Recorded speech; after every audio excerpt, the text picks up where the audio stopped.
Assalamualaikum warahmatullahi. Alhamdulillah, bertemu sekali lagi dalam channel saya Hakimi Al-Mansuri. Jutaan terima kasih sahabat-sahabat sudi menonton, komen, like, share dan subscribe channel ini. Kepada sahabat-sahabat yang baru kenal, baru jumpa channel ini, selamat datang saya ucapkan, dan jangan lupa subscribe dan tekan butang loceng untuk mendapatkan video terbaru dari saya insya-Allah. Alhamdulillah, dalam video kali ini saya masih lagi nak kongsikan kisah Sayyidina Abu Dzar Al-Ghifari. Cuma berbeza dengan video yang lepas. Video yang lepas saya ceritakan bagaimana kewafatan Abu Dzar yang telah diketahui oleh Nabi SAW. Dalam video kali ini saya nak kongsikan pula kisah bagaimana pengislaman Sayyidina Abu Dzar Al-Ghifari radhiyallahu anhu. Nama sebenar Abu Dzar ni ialah Jundub bin Junadah Al-Ghifari. Beliau berasal dari satu kabilah yang bernama Al-Ghifar. Orang-orang Al-Ghifar ni, mereka duduk di satu kawasan di antara Mekah dan Madinah.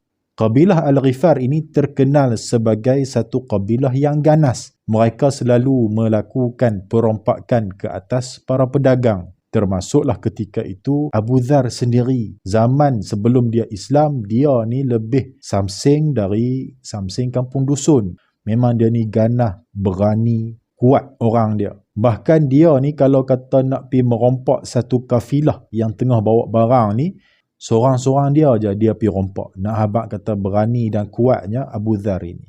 Cuma Abu Dzar ni walaupun dia ganah macam tu, tapi dia ni tak pernah sembah berhala. Bahkan dia sangat benci kepada patung berhala. Satu hari dia terdengar satu berita dari kota Mekah yang mengatakan telah muncul seorang lelaki yang mengaku sebagai seorang Rasul. Maka Abu Dzar ni dia berminat sangat nak kenal siapa lelaki ni.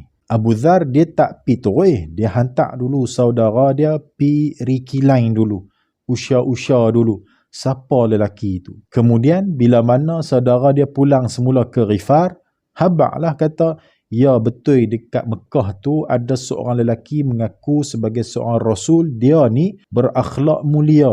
Dia ni menyuruh kepada kebaikan. Dia ni menegah perkara yang mungkar. Dan dia ni selalu membaca ayat-ayat suci yang bukan syair ataupun puisi. Maka Abu Dzar bertambah-tambahlah dia berminat nak kenal siapa lelaki ni. Kemudian dia sendiri yang pergi ke Mekah nak jumpa dengan Nabi SAW.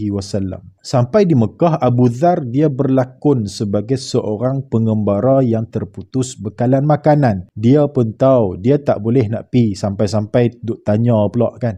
Kenal tak Muhammad duk mana? Kenal tak laki ni duk mana? Dia pun tahu, masa tu Arab musyrikin Mekah sangat-sangat benci kepada Nabi. Bahkan dakwah Nabi ketika itu pun masih lagi dalam dakwah secara sembunyi-sembunyi.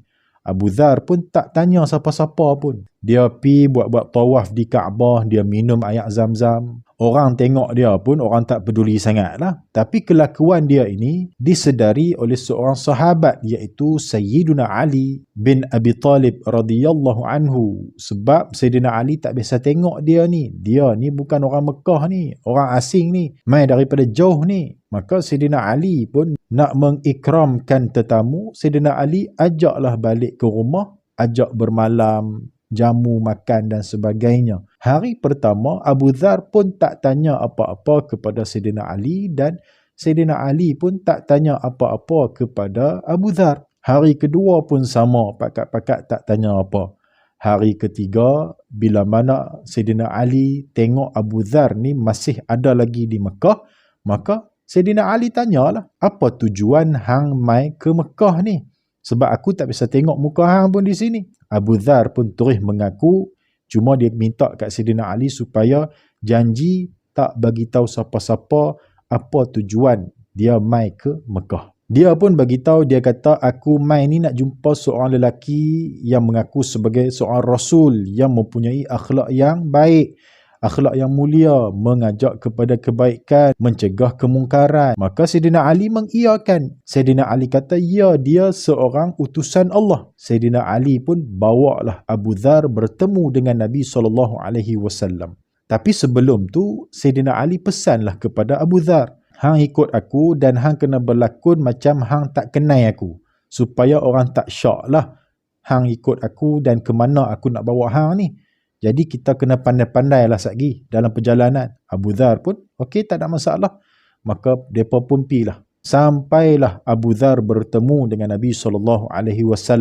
Ketika itu Rasulullah SAW sedang membaca ayat-ayat suci Al-Quran. Dia pun tegur Nabi, dia tanya khabar Nabi dan Nabi pun jawab khabar dia.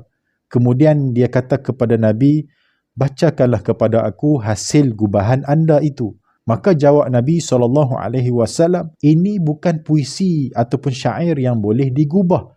Ini ialah ayat-ayat yang mulia, iaitu Al-Quran. Maka Abu Dhar kata, silakan baca kepada aku ayat-ayat itu. Maka Rasulullah pun bacalah ayat-ayat Al-Quran. Selepas dia dengar Nabi baca ayat-ayat Al-Quran ini, Abu Dhar terus mengucap 2 kalimah syahadah depan Nabi SAW. Maka Nabi pun tanyalah kepada Abu Dhar, mai daripada mana? Sebab Nabi pun tak tahu dia ni siapa. Nabi pun tak kenal dia ni daripada mana kan. Maka Abu Dhar jawab, aku dari Al-Ghifar. Bila mana Nabi dengar kata Abu Dhar ni dia sebut mai daripada Al-Ghifar, maka Rasulullah SAW terus tersenyum. Rasulullah senyum kerana Rasulullah seronok, gembira dan kagum. Lelaki yang masuk Islam depan dia ini merupakan seorang lelaki yang mai dari satu kabilah yang ganas, iaitu kabilah Ghifar. Semua orang kenal kabilah Ghifar ni ganas, selalu merompak orang. Kira orang takutlah nak lalu di kawasan mereka. Tiba-tiba mai depan Nabi masuk Islam. Sebab itu Rasulullah senyum depan Abu Dhar Al-Ghifari. Selepas dia masuk Islam, maka dia termasuk sahabat yang paling awal masuk Islam. Kata para ulama, Abu Dhar ini orang yang kelima ataupun orang yang keenam masuk Islam ketika itu. Nak habaq kata dakwah Nabi, baru berapa orang sahaja yang memeluk Islam ketika itu. Maka Abu Dhar pun tanya kepada Nabi apa yang dia boleh buat. Nabi pesan kepada Abu Dhar, lo ni pi balik dulu ke kampung dia, dakwah kampung dia. Nabi akan bagi tahu kepada dia di kemudian hari. Abu Dhar ni bila dengar kata kena balik kampung, dia kata dia tak mau balik ke kampung dia selagi dia tak mengisytiharkan ataupun tak mengiklankan keislaman dia depan orang Quraisy. Maka Abu Dhar ni yang kata berani ni, dia pi dekat depan Kaabah, dia panggil semua orang Quraisy yang ada situ. Ya ma'syara Quraisy, wahai orang-orang Quraisy, hampa dengar ni. Aku bersaksikan bahawa tiada Tuhan yang layak disembah melainkan Allah dan Nabi Muhammad itu pesuruh Allah. Orang musyrikin Mekah bila dia dengar lagu tu, mereka ni pun tak cakap banyak. Mereka pergi ke Abu Dhar, mereka turis pukul Abu Dhar, rimbuk, tabuh, semua ada lah. Kira mereka ni macam nak bunuh Abu Dhar dah. Tak ada siapa yang berani nak halang melainkan pak menakan Nabi, iaitu Sayyiduna Abbas bin Abdul Muttalib radhiyallahu anhu. Sayyidina Abbas ni pak kepada Abdullah bin Abbas radhiyallahu anhuma. Sayyidina Abbas pun tahu depa tu ramai, kalau kata biak memang matilah Abu Dhar ni. Maka Sayyidina Abbas ni menggunakan diplomasi. Dia pergi jumpa kat geng-geng tu, dia kata apa? Hampa kenal tak siapa yang hampa nak bunuh ni? Dia ni seorang lelaki dari Ghifar. Tempat selalu hampa duk lalu, pergi berdagang, patah balik tu. Kalau dia pergi report dekat orang kampung, dia kata hampa pukul dia, hampa kena ingat, hampa pergi berdagang ke Syam esok ni, hampa akan dirompak oleh orang-orang Ghifar. Lebih kurang lagu tu lah Sayyidina Abbas ni bagi tahu kat musyrikin Mekah. Maka akhirnya mereka pun berhenti dari memukul Abu Dhar ni. Selepas kejadian itu, Abu Dhar pun pulang ke kampung dia. Sampai ke kampung dia di Al-Ghifar itu, dia dakwah ahli keluarga dia, adik-beradik dia, orang kampung dia. Akhirnya semua masuk Islam hasil dakwah dari Sayyidina Abu Dhar Al-Ghifari ini. Bahkan dia juga telah mengislamkan satu lagi kabilah yang berhampiran dengan kampung dia, iaitu kabilah Aslam. Mereka ni pun masuk Islam juga hasil dakwah Abu Dhar Al-Ghifari.